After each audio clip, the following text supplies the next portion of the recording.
She knows nothing, she did nothing. But then again, she's. Smile. What's that? Smile. No. You're very charming, by the way. So is the circle. I'm going to sneak around here because this is a microphone in itself. Oh, there you go. All right, you all ready? Shall we? All right, good morning, everyone. For those that, does anyone here not know who I am? I'm just curious. All right, well, anyway, for the sake of those that might not, my name is Joe Giganti, the regular Joe here on WTAQ in Green Bay. If you didn't hear the news, by the way, heading out to the nation, starting this Wednesday, the show is going to be nationally syndicated. We will bring the common sense of the Midwest, solution-minded thinking to the rest of the nation, and that's kind of a tall order. We're here this morning for the obvious reason, right here in the city of Green Bay, the heart, the seat of Brown County, we continue to see very questionable behavior. Of course, you can't say things like the invisible corrupt mayor, wait, I just did. The invisible corrupt mayor, Eric Genrich, where we've seen not one, not two, but three major elections where there have been, to say the least, questionable behavior. And then we look at the news just this past week, less than a week out, they're like, oh, we need poll workers. Like somehow they forgot. Like this isn't a top priority, particularly for the city clerk. And that's the problem. You have a city clerk that used to be the chief of staff for this mayor, where it began in April of 2020, where they shut down 33 polling sites and opened 2, made people stand in line for hours in the rain, many of which never got to vote. And the best we got was, maybe an oopsie. You may also recall at that time the mayor said he didn't accept the help of the National Guard because he thought it might be too stressful. Now the same National Guard that we put guns in their hands, send them into war zones, but they couldn't handle a vote here in Green Bay. So, all right, you give them a mulligan for the first one. Well, then you go to November of 2020, and you find out that someone that's not elected, not hired, in any way accountable to the voters of the city of Green Bay, literally has the keys to central count. Not a figurative, like, oh, we give you the key. No, he literally has the keys. A memo that states clearly that they can't even open central count unless this individual is present. Who is he? He works for the Center for Tech and Civic Life, which is like saying he works for Zuckerberg. That's exactly what it is. Where they took a ton of money, and in return for that, they turned over the elections to someone that has no accountability and clearly had an agenda. And again, what's the noise we hear back from the mayor? Silence. Barely an apology. Then this past February, we get it again where Celestine Jeffries, who of course, as I mentioned, just be clear, former chief of staff that helped to drive out the city clerk, gets the reward of being the person in charge of the elections now, can't figure out how to post a notice with the right time on, claiming that they just had an old notice, that they managed to update the time and the location on it, but not the actual begin time at 4 o'clock, which I don't know about you, is just not believable to me. No. It just doesn't, and so you have one, as I said, right to the mayor's face, and well, Celestine Jeffries at that meeting was on Zoom, but she could see it as well, which is you have one of two things. You're lying, therefore you should lose your job, or you're grossly incompetent, and therefore you should lose your job. I mean, it's really not, in the private sector, this wouldn't work. People like this would be bounced out, and they should, because again, there's that wonderful word accountability that she apparently doesn't understand, and neither does the mayor. So now we face yet another election. This is, not a primary, this is the general for many important pieces, including our city council. And once again, before it's even begun, we get the sniff that, wait, things may be a little bit crazy again. And real quick, on the memo thing, the whole 4 o'clock, she forgot to update the time as an old memo. So that would mean this is a document that was created in Word. Now, I don't have the exact year, I didn't look it up, but I'm pretty sure Microsoft Word was created somewhere in the very late 80s, early 90s. Is there any time in history, has anybody in our mainstream media taken time to look back to find if there's ever a time where central count ran from 4 p.m. to 5 p.m. in the 80s, 90s, or the 2000s? I can tell you ahead of time the answer is no, of course not. Now, it could be a memo from 1910, but that'd be an interesting discussion about how Word existed back then and they couldn't update the time. Again, a lack of credibility, even in the excuse. And that was like the third or fourth excuse. One of which was they said that They talked to the Wisconsin Elections Commission, they said, go for it, no problem, you can do it. I was just with Megan Wolf this past Monday in a debate where she confirmed they never gave that advice. But there's no apology, there was no retraction from the Green Bay Press Gazette as far as I saw. New York Natalie basically being the PR flag for the mayor and his people on that one. So why we're here today is because enough's enough. And there's a lot of arguments, you shouldn't do this, you know, we're so close to the actual election, to the next election for mayor. It allows, there's certain things that it allows, including unlimited fundraising. But here's the question. Everyone talks about, well, there's just been a little bit of fraud. You know, they sit there and go, there's not been enough fraud to overturn elections, which is a fixation of the media, right? The question isn't about overturning, the question is, what was the actual count? What were the actual votes? This is what matters. And I just want to, if you're owning a business, right, if your employee was just stealing a little bit, would you be like, oh, well, I mean, look, would you do like the state of California? Well, if you're stealing less than $900 out of the till every day, I'm good with it. Just keep things going. I'm not okay with a little bit of fraud. I'm not okay with elected officials, particularly in an office that's supposed to be a nonpartisan office. He is the most partisan mayor I think we've seen in modern history, if all of history, in the city of Green Bay. He doesn't make any bones. He's out raising money for Joe Biden. He's very clear where he stands politically. He's brought a lot of the political division that we see in the city in how he's been the mayor.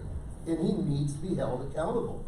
And if that means a recall, then that means a recall. But it ultimately is going to be up to each of you and to all the people that you speak to and that you influence to get the signatures that are necessary to make the recall happen. And if the worst case scenario is we make a clear statement that we want him gone, that we want him out, and we get to that election, and whether, you know, at that point we've made our clear statement. Now, I think he's a very vulnerable candidate right now. What is his list of accomplishments? I mean, really, what can he point to and say, this is what I did? Got Joe Biden elected. Well, yeah, they try not to admit that now, but yes, he did his part to try to deliver the city of Green Bay and the central count. That's in Gableman's report. But the bottom line, he has nothing to run on. And I also want to address that there's been a couple things I've seen city council members, or one in particular says, you know, just because you disagree with someone politically doesn't mean that you should recall them. And that struck me as very odd of a statement to make days before an election for city council. Because to me, that's someone that's not listening to what's going on. I can't speak for David or for anyone else, but my support for this, my idea of what needs to be done, isn't because I disagree with him politically. There's a lot of people I disagree with politically, and I haven't said they should be recalled. I'm talking about 3 major elections in a row, all of which had massive problems in them. Every one of them. And you can go the Randy Scannell route and be like, well, they're all just mistakes, easily explained away, but that doesn't pass the acid test either. And for another member of the city council to say, well, this is just personal disagreement, I think that cheapens what this is all about. I think it cheapens what your concerns are, and not just yours, because what you represent, you know, in the world of radio, for every caller you get, for every text message you get, they represent an exponential number of people that aren't calling in. It depends on the station size, but one caller can easily equal 1,000 people. Easily equal 1,000 people. And again, it depends on your market, but the bottom line is, for every person you see here, you represent an exponential, much larger number of people in the city of Green Bay that are fed up and they want to see change and they want to see something done. Oftentimes it requires people to take the first step, you know, the old steel sharpens steel. People get out, start getting names, asking other people to do it, and they realize it can be done. They want to have something change, they have it in their heart to change things, but then they don't always know how to. And that's where what's going on today comes into place. Now, what is happening today? That's David's part. I'm gonna let him talk about that in a moment, but I just encourage all of you to remember something and I say this all the time on the radio. We are the sovereigns of this state and of this nation. Our elected officials are elected employees. They work for us, they are accountable to us, but they never will be if we don't encourage that accountability. If we don't do our part to make clear we will hold them accountable. This is an opportunity to do that, and I think it's that important to make sure that, because that's the paradigm that has to shift. They think they can act with impunity, and they will unless we step up and try to make a difference. So that's my encouragement to you. I appreciate you all coming out this morning. Saturday, it's a Saturday morning in Green Bay in the spring, so what does that mean? Right. It's snowing. So that's the beauty of being in the frozen tundra. With that, I want to give it over to David VanderLeest, the organizer, who will give you the logistics and all that needs to be done. I thank you all for coming this morning very much. Appreciate it. Thank you, Bill. So, in order to recall the mayor, we do it with a recall petition. And the numbers on the recall are about 9,800. So we need 9,800 signatures in order to succeed. What we're looking for are 20 people who are willing to commit to get 70 signatures a week during the 60 days of the recall. That's how we hit our numbers. I'd like to see groups of 2 that can go out together and just go down the street. In my experience, to get 70 signatures a week, it'll take a commitment of about 5 hours. 5 hours a week to get 70 signatures. So, in order to make all the election problems stop in this town, all the things we don't like happen, that's what we need. We need about 1,200 signatures. That gives us enough with a cushion. It boils down to 200 signatures a day. So that's where we're at. There are recall petitions in the back. I want to go through that real quick with you guys. It's very simple. The top has been filled out for you. All you need is a signature from the elector. You want to get them to print their name. You want to make sure you get their street address. You want to make sure that they do live in the city of Green Bay, because it's only, the recall is only for members of residents of Green Bay, and then you need the date that it's signed. Now, what's important is you have to personally, with your eyes, witness these signatures taking place. After you've witnessed, let's say you filled up the page, then you have to certify that you witnessed them and that they're true and accurate. So that's it. So that's what we need. We need 20 people that are willing to commit to 5 hours a week. The radio show, Joe will be able to have us put the petition online. So I'm sure many thousands of people will hear, and they'll just download the petition at home and send it to us in the mail with their signatures and their family signatures. But what we'd like to get from everybody here is their contact information and what their commitment level is to help us get these signatures, and if they have anyone in particular that they would like to partner up with in order to make sure that we succeed in this. We have until May 30th to get the needed signatures, which are just shy of 9,800 signatures. So we should set our goal for 12,000 signatures, because ultimately some people will sign that have a Green Bay mailing address that end up not living in the city, and there will be discrepancies like that. You can't, people that live in alleyways, some people will sign, and those will be disqualified. So we do have to make sure that we have enough signatures that when we do turn in the signatures successfully, that does get certified. Are there any questions from anyone here? I'd like, yes, sir. You have to be I'm a Bellevue resident. Do I have to be, in order to push this, do I have to be a Green Bay resident? You do not, but you do have to make sure that you're circulating the petition in Green Bay. Any adult, anyone can circulate the petitions, but they have to be signed by Green Bay residents. So, yes, ma'am. Well, people like Alloway and Bellevue and Ashwaubenon, their mailing addresses are Green Bay. I know, but they don't count. but they don't vote for our mayor. Oh, So I see. basically, only the That's true, isn't it? yes, ma'am. So will you have a map of all the streets that need to be covered, or how are you gonna break this down? So we're Well- not going in different, I'd like to get the names of everybody that's going to go canvassing and their contact information today, and then you can call me and tell me where you're canvassing, and then I'll make sure we're not crossing paths. Any other questions? Where are Yes, you ma'am. turning in? We'll have that, it'll be on the website. That will be finished next week, but they'll be sent to 200 North Broadway in Green Bay. what is that? It's just where the mailing address where the petitions are gonna be sent to. But we'll also be having events, in these recalls. Every couple of weeks you need to have events. Can What we you find hand is, Can Can we hand deliver those Yes. instead of sending them to the mail? I don't. Yes, and all that, we just need to get everybody out signing, and we need to figure out what everyone's commitment level is, and figure out our plan that we hit our numbers, because, you know, ultimately, we need to get 200 signatures a day for this to succeed. When is the deadline? May 30th. So, but yeah, we'll have all that going up on a webpage, and, you know, we'll have a place where people from home can download the petitions, you know, sign them, and just send them in. And normally, you do get quite a bit of signatures through the mailbox that way, so. But, okay, oh, yes ma'am.